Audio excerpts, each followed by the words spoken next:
আপনি কি বর্তমানে যে সরকার রয়েছেন অর্থাৎ ডক্টর মোহাম্মদ ইউনূসের নেতৃত্বে যে অন্তর্বর্তী সরকার তাকে কি আপনি অবৈধ মনে করেন? না, সেটা আমি অবশ্যই অবৈধ মনে করি। আপনি যদি মনে করেন যে হুম, প্রেজেন্ট কনস্টিটিউশনের অধীনে তিনি শপথ যদি না দিতেন, তাহলে এটা বৈধ সরকার হতো। হুম, কারণ আপনার পলিটিক্যালি এবং লিগালি দুটোই, হুম, হুম, যে গণ অভ্যুত্থানই বৈধতার ভিত্তি, হুম, রাজনৈতিক এবং আইনি দুটোই। হুম, হুম, এবং আপনি যখন গণ অভ্যুত্থান করার পরে আপনি নিজে ক্ষমতা দখল করলেন না, হুম। আপনি এই শেখ হাসিনার ফ্যাসিস্ট সংবিধানের অধীনে শপথ গ্রহণ করলেন সেই সংবিধান রক্ষা করবার জন্য, আপনি অবশ্যই অবৈধ লিগালি। তো ডেফিনেটলি কোনো প্রশ্ন আসে না। কিন্তু আপনি এখানে কন্ট্রাডিকশন, যেটাকে বলা হয় হিস্টোরিক্যাল কন্ট্রাডিকশনটা হলো এই, যে গণ অভ্যুত্থানের স্পিরিটটা তো তাতে চলে যাচ্ছে না সমাজে, হুম, এটা তো রয়েছে। হুম, ফলে আপনি টিকে আছেন যেহেতু দুটো কারণে, যেহেতু গণঅভ্যুত্থানের স্পিরিটটা এখনো সমাজে রয়েছে, কারণ একটা ঘটনা ঘটে গিয়েছে। হুম। আর সেকেন্ডলি আপনি টিকে আছেন যেহেতু সেনাবাহিনী আপনাকে সমর্থন করছে। কিন্তু এটা কোনো লিগেল ফাউন্ডেশন নেই। আপনি এই সরকারের আইনি বৈধতাটা কি, খুব সিম্পল বলেন আমাকে। যদি আপনি বুঝে বলতে পারেন, আমি গ্রহণ করব। আমাদের বিচারপতিরা আছেন, আমি গ্রহণ করব। আ- আ- বাংলাদেশে কোনো আম- আইনি লোক থাকলে আমি গ্রহণ করবো, সমস্যা তো নাই। আমি আমি আমি যেটাকে দেখি আর কি বৈধতা হিসাবে, সেটা হচ্ছে যে 5 আগস্টের পরে 6 আগস্ট প্রধান বিচারপতির নেতৃত্বে অ্যাপিলেট ডিভিশনের বিচারকদের কাছে এটা জানতে চাওয়া হয়েছিল যে বিশেষ অবস্থায় প্রধানমন্ত্রীর কাজটা প্রধান উপদেষ্টা করতে পারে কিনা, প্রধান উপদেষ্টা তার মতো করে উপদেষ্টা মনোনীত করতে পারে কিনা। তো সুপ্রিম কোর্টে সে 6 বিচারক, প্রধান বিচারপতি সহ আরো 6 বিচারক তারা সাইন করে জানালেন যে এটা তারা পারে। এইটা কি না বৈধতা আমি তো হিসাবে, আমি- এইটা কি না না, বৈধতা হতে পারে? আমি তো এটা দেখি নাই। তারা 106 অনুচ্ছেদ অনুযায়ী মত দিয়েছে, তারা জি, শপথ গ্রহণ করতে পারে। জি, কিন্তু বাংলাদেশের সংবিধানে আপনার এরকম উপদেষ্টা সরকার নামক কোনো বিধান নাই। আহ, ফলে বিচারপতিরা যদি গায়ের জোরে কাল্পনিক একটা যুক্তি দিয়ে যদি খাড়া করে, এটা তো হবে না। আপনাকে হয় পলিটিক্যাল, হুম, জনগণের অভিপ্রায়, যেটাকে আমরা গণ সার্বভৌমত্ব বলি, হুম, হুম, যেটা আমাদের সংবিধানে রয়েছে, জনগণের অভিব্যক্তির পরম অভিপ্রায়, হুম, এটা আইনি এবং রাজনৈতিক উভয়ই। হুম, এটা আইনের ঊর্ধ্বে, কারণ জনগণই সার্বভৌম, ঠিক হুম, আছে তোকে। কিন্তু আমাদের কিন্তু বিচারপতিরা কিন্তু এটা করেনি। কোনো বিচারপতি বা কোনো রাজনৈতিক হুম। আপনার ব্যক্তি কিংবা কোনো আইন বিশেষজ্ঞ এটা নিয়ে আমার সাথে কথা বলতে পারে, আমি যদি ভুলে আমি মেনে নেব। আমি সিম্পলি বলবো যে বাংলাদেশের সংবিধানে এরকম কোনো প্রকার উপদেষ্টা সরকারের বৈধতা নাই। না মানে প্রথম কথা হচ্ছে জাস্ট জানার জন্য ফরদ ভাই, এইটা কি ভূতাপক্ষ বৈধতা মানে এখন পর্যন্ত যদি না, আমি দেখছি যে চিফ জাস্টিস যে 6-7 লাইন লিখছেন, সেই 6-7 লাইনের মধ্যে এরকমটা ছিল যে আমি যা বুঝছি আর কি, যে প্রধানমন্ত্রীর কাজটা প্রধান উপদেষ্টা চালা নিতে পারবেন, তারা একটা সরকার গঠন করতে পারবেন, এটা আমি বুঝছি স্পিরিট থেকে।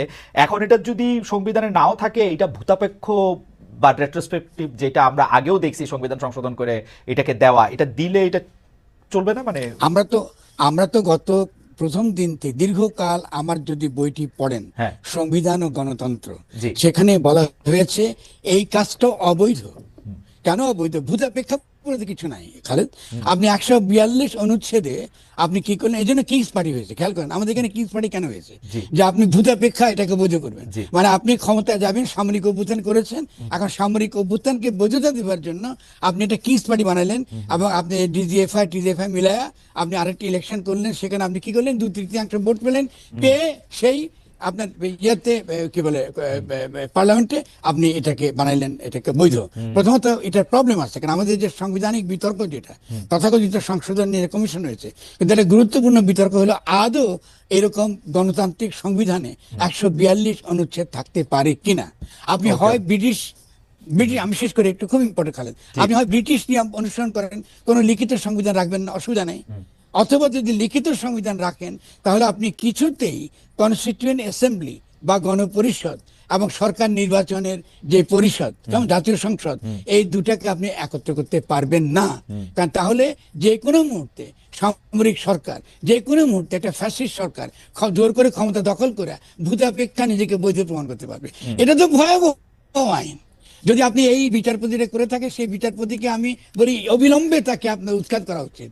এরা তো এখানে ফ্যাসিস্ট শক্তিকে ক্ষমতা আনবার ব্যবস্থা করে দিয়েছে। আমি একটা ছোট কথা বলি আপনাকে, দিল্লি যদি আপনার এরকম আরেকটা সরকার বানায় দিয়ে ভূতাপেক্ষা তাকে বৈধ করে, তো আপনি কি মানবেন? আহ, এটা তো ননসেন্স।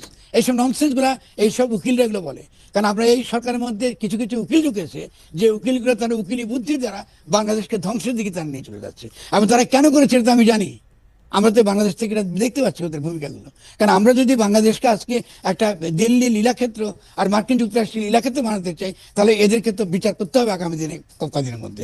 একটা গণ অভ্যুত্থান ঘটেছে, আমরা সকলে মিলে আলোচনা করতে পারি এই গণ অভ্যুত্থানের পরে জনগণের জন্য সবচেয়ে ইতিবাচক দিকটা কি হতে পারে, আমরা সকলে আলোচনা করতে পারি। আর প্রত্যেক, সে বিএনপি বলুন কি জামাত বলুন কি, এমনকি আওয়ামী লীগের মধ্যে যারা রিয়েলি ইতিবাচক, দেশকে ভালোবাসে, যারা অনুশোচনা আছে, যারা একটা মনে করে যে গত 20 বছর কি 16 বছর এটা ঠিক মতো হয়নি, সকলকে মিলিত আমরা বাংলাদেশ বানাতে পারি।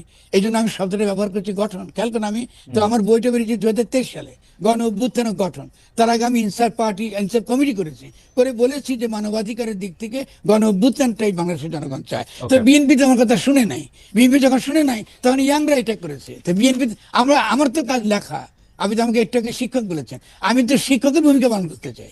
আমি তো বলতে চাই এটা করা দরকার, এটা করুন না, এটা করলে এটা, আমি তাই তো করে যাচ্ছি। বলুন, আমার তো সবচেয়ে ঝুঁকি নিয়ে আমি কথাগুলো বলছি।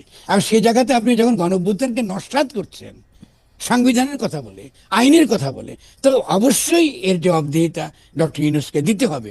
এটার জন্য ওয়াকিরুজ্জামানকে জবাবদিহি বাংলাদেশের জনগণের কাছে করতে হবে, এবং বিচারপতিকেও এটার জন্য জবাবদিহি জনগণকে করতে হবে। আমি থাকতে পারবো, হয়তো আমি দেখবো না ওটা, কিন্তু এই জবাবদিহি তা থেকে করতে হবে। কারণ আপনি একটা অবৈধ সরকার এইভাবে আপনি রাখতে পারেন না। আপনি হয় পলিটিক্যালি এটাকে রিজলভ করেন, অথবা আপনি আইনিভাবে রিজলভ করেন।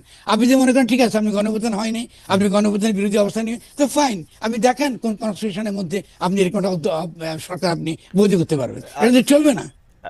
আপনি তো জনগণের জীবন নিয়ে ছিনিমিনি খেলতে পারেন না খালেদ। ফরহাদ ভাই, আমি আমি আমি কিন্তু আপনার যুক্তিটা বুঝতে পারছি, কিন্তু আমার কাছে যেই জায়গায় একটু আপনার কাছে একটু বুঝতে চাই সেইটা হলো যে আপনি বলতেছেন যে সংবিধানটা আমরা ফেলে দিতে পারি, আমরা আমরা আমরা অন্যভাবে শপথ নিতে পারি, যেহেতু গণ অভ্যুত্থানে আমরা একটা জন অভিপ্রায় বা গণ অভিপ্রায় আমরা জানছি, তো আমরা তো এটা ফালা দিতে পারি। কিন্তু আমার প্রশ্ন, গণ অভ্যুত্থানের পরে কিন্তু শপথ লাগে না। এটা খালেদ, এটা একটু আচ্ছা ঠিক আছে, শপথটা বাদ দিলাম, এটা আমার স্লিপ, এটা আমার স্লিপ। না, আমি একটা অ্যাড করি আপনাকে। আমি বুঝতে পারছি আপনি কি বলতে চাচ্ছেন। গণ অভ্যুত্থানের পরে যেটা লাগে সেটা একটা ঘোষণা, প্রোক্লেমেশন। ওকে, আপনি খেয়াল করেন, ছেলেরা প্রোক্লেমেশন দিতে চেয়েছে, তারপরেও তারা কিন্তু প্রোক্লেমেশন দিতে, তারা দ্বিতীয় অবৈধ কাজ করেছে। আরো খেয়াল করেন আপনি, কেন প্রোক্লেমেশন ইম্পর্টেন্ট? কোন প্রোক্লেমেশন, এটা একটা লিগ্যাল ফাউন্ডেশন। প্রোক্লেমেশনটাই সরকার কিন্তু বৈধ করে দিত, যে কি যুক্তিতে তারা এই গণঅভ্যুত্থানটা করেছে। ফলে এই সরকার অবৈধ সব দিক থেকে। শুধু তাই না, আরেকটা কথা খেয়াল করে কিরকম ভয়ানক কাজ করেছে তারা ছাত্রদেরকে তো আপনার ঘোষণা করতে দেয়ই নাই, এবং এখনো দিচ্ছে না। তারপরে শোন, আমি একটা ছোট্ট কথা বলি, আপনার দর্শক ভালো বুঝবে। বাপে তো ছেলের নামকরণ করে না, করে কি? না। তাহলে গণঅভ্যুত্থানের ফসল হয়েছে এই সরকার। তো এই সরকার কি করে আবার ঘোষণা দিবে? এটা হলো এই যে ননসেন্স কথাবার্তা তারা বলছে, আমরা একটা সকলে মিলা বৈশা একটা ঘোষণাপত্র বানাবো। আরে ভাই, এটা হয় না, হিস্ট্রি তো এরকম না। আপনি যেই ঘোষণা দেবে সেই ঘোষণা হিস্টোরিক্যালি যেটা দিবার ওটা দিতে হবে।